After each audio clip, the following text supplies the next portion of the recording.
We're here at the Good Oil Conference in Fremantle on day 2, talking to David Wrench, Managing Director of Strike Energy, an active oil and gas explorer and producer in the United States and Australia. Hi David, welcome to the conference. Thank you. Could you provide us with an overview of the company's activities? Sure.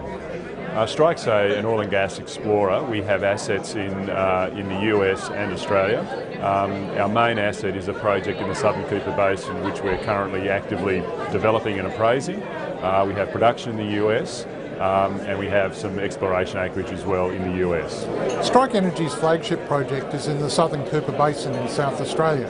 What makes this project so significant?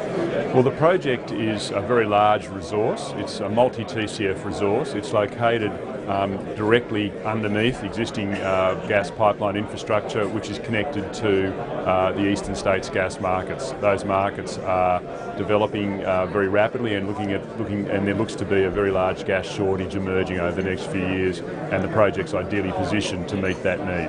What markets will gas production from the southern Cooper Basin service? The markets that it will service are the eastern states gas markets, and predominantly that is the industrial and commercial users of gas in those markets. We have already signed up with 3 customers, Orica, Aurora and Brickworks, to take a substantial volume of gas for the initial project development.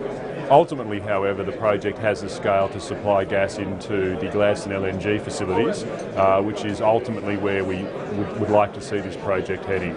But initially it's into existing customer base that we've signed up, and then moving forward to a much larger scale supply into the LNG export market.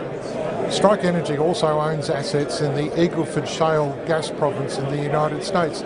Can you provide us with an overview of your activities in that area and what it means to the company?